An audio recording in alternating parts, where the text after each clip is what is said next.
6:38. Welcome back. You're watching and listening to Breakfast with Stephen and Anne. Just on the budget issue, John's been in touch, says, as usual, pensioners will be ignored. Well, I hope you're wrong, John, and I think you might be wrong this year. I hope so. Because I think pensioners are really in the sort of the vulnerable category with everything that's going on. So I think you might be wrong. Let's hope so. Let's hope so. And lovely Anne says, hello to you too. I'm having pot roast this Sunday with a cheaper beef cut, cooked on the hob in a heavy casserole, root veg and onion red wine to improve the flavour. Delicious. Red cabbage also cooked on the hob for a side. So there, you're not using your oven, are you? No. Yes, we were saying, isn't that interesting that so many people are deciding now, that, or at least have realised that they haven't used the oven. Not for months, and they don't intend to. Too expensive. Interesting, isn't it? Well, or just changing habits, don't know. So you can have a good roast this Sunday anyway. Sounds nice. Very nice too. Let's go through the papers. Joining us this morning, author and academic Joanna Williams, and our very own business and economics editor, Liam Halligan. Good to see you both this morning. Liam, let's start with the Daily Mail, should we? Looking at the mini budget, and it's not mini at all. Nothing mini about Kwasi Kwarteng's fiscal statement. It's they're calling it a mini budget, of course, because a fiscal event. Because if it was a real budget, then the Office for Budget Responsibility would be putting out pesky forecasts and growth assumptions and revenue projections, which may slightly queer the message the government's trying to put out today. The message it's trying to put out, and it is loud and clear, and it has been since Liz Truss started to campaign for the Tory leadership coming into Downing Street, is biggest tax cuts for 30 years. We are going to see today a reversal of that national insurance increase. The government unusually announced that last night. We're going to see a reversal of Rishi Sunak's legislated intention to increase corporation tax from 19 to 25%. It will stay at 19. A lot of small businesses will be cock-a-hoop about that. That eases their cash flow. We may well see an income tax cut. We may well see some kind of stamp duty help, maybe an increase in that nil rate threshold for first-time buyers to help youngsters get on the property ladder. I could not agree with you more. Overall, it's a 30 billion package of tax cuts. That will be popular with lots of the public, but it won't go down well with the sometimes snooty economics policy-making establishment. A lot of people I know extremely well. They will say... Do we really care what they say? They will say it's... well, they have a... Fed up with them. They have a point. They have a point. They have a point. Because they will say to lower taxes, to lower tax rates when you're borrowing a lot more money, and they are borrowing a lot more money for this energy price cap. A big part of today's announcement will be detailing that energy price cap for households, the £2,500 a year cap. You're seeing sterling getting slightly weaker. You're seeing government borrowing costs going up, maybe because we are borrowing a lot. Liz Truss and Kwasi Kwarteng, they're taking a big gamble on growth. If they can get growth going, build the pie, you'll get the tax revenues anyway, and everyone will forgive them. Am I being dim? Never, Stephen. No, I could well be, because obviously the government is pushing this as an agenda. The Labour Party, we imagine, are going to oppose it, right? When we were 2008, we decided, and 10, when the Tories got in the coalition government, there was. The government said we're going to pull back on spending. We're going to, the word escapes me now. Austerity. There you go. So there was all the austerity. And the Labour Party said at the time, no, we need to spend our way out of this. Have they just completely swapped sides? To some extent, politics has been upended. On the other hand, interest rates are much lower now than they previously were. On the other hand, the whole world has been spending a huge amount of money because of the massive multi-billion dollar, pound, yen, rupee cost of lockdown on everybody else. Keep protecting your currency, stopping sort of national bankruptcy, making sure financial markets keep lending to you.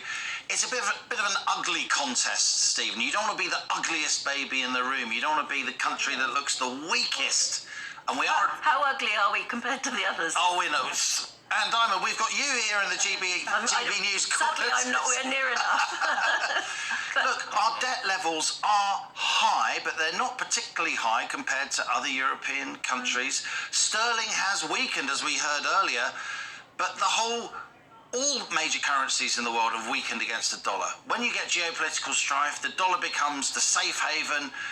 All institutional investors put lots of money in the dollar to protect their wealth and the wealth of their clients. So it's not, yes, sterling is weak against the dollar, but on a trade-weighted basis compared to all our other trading partners, it's not particularly weak. Look, this is definitely a gamble. There will be huge controversy about this mini, not so mini budget, but it does strike me that if she can get growth going, Liz Truss and indeed Kwasi Kwarteng, then the currency markets will forgive us. Okay. I mean, I agree with what you were saying, Stephen. I do think it's an exciting. It feels exciting.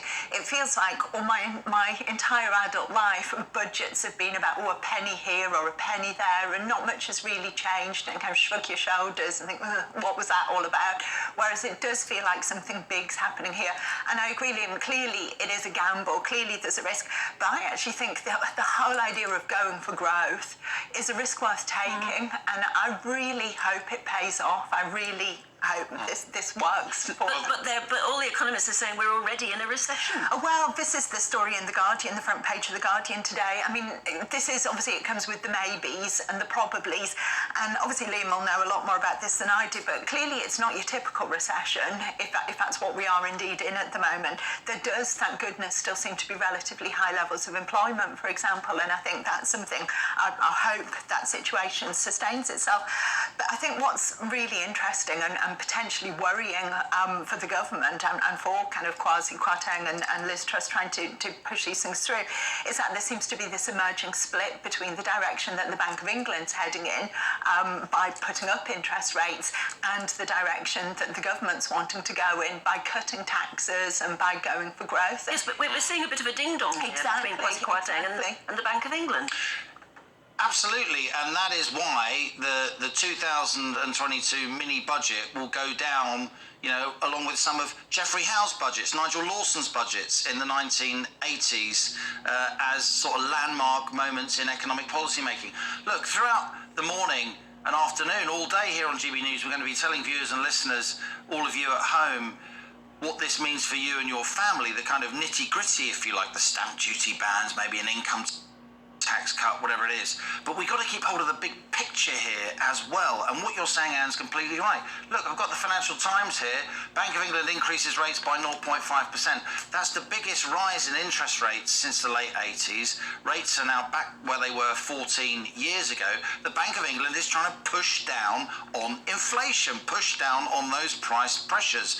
Meanwhile, the Treasury, steered by Kwasi Kwarteng, who's been sacking senior civil servants left, right and centre, a new broom very much in the most important department of state, he is trying to boost growth. Some people would say, oh, it's the left hand doesn't know what the right hand is doing. Other people would say, and this is where the debate is, other people would say, no, that's wrong. The Bank of England is taking care of inflation, and because the government is expanding fiscal policy, trying to help people get through, that gives the bank more credibility as it turns the screw. So the Treasury is compensating to some degree, helping us get through this difficult time which the Bank of England is imposing on us. I agree with what Anne was saying earlier. You know, I do think some people, well, quite a lot of people, myself included, are at the point now where we're thinking, do you know what, we've had enough of this Treasury orthodoxy and maybe it is time for a different change.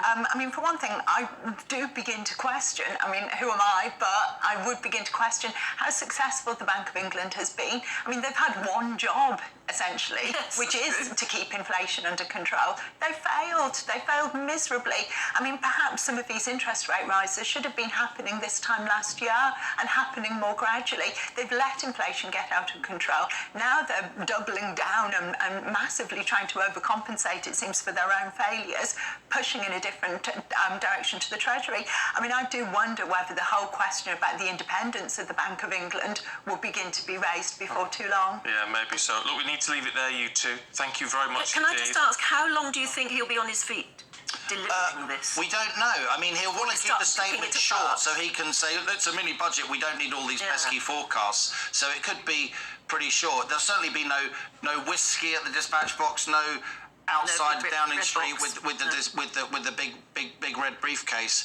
The pageantry of a regular budget statement won't be there, but in terms of substance, this is a big meaty package. This will be really fascinating, because once he has announced it, to hear people like you actually talking about how it's going to affect you, that's what I want to hear. Well, we'll be on GB News from 9 o'clock with our mini budget special. Yeah, so get your questions in now. How's it going to affect me? I've got XYZ mortgage. I've got this, and this, 4 kids to keep and all the rest of it. Get some of those questions in now, because it would be really great for Liam to be able to go through it. Sounds like you prepared your own question there, Anne. She's got to collar me by the coffee machine. Do you know the thing I would most love to do after he's made his announcement is ring my boys and say, this is good news for you. Yeah. I'd love to be able to say I think we all need some good news. Yeah. And Joanna's exactly right. There is a sense, look, this is Britain. We're an entrepreneurial people. We've had very low growth for a number of years now. Let's try and change the paradigm a little bit. I do think they're tapping into something elemental post-lockdown within the British psyche. Do hope so. We shall see. Catch you two a little bit later on. Thank you.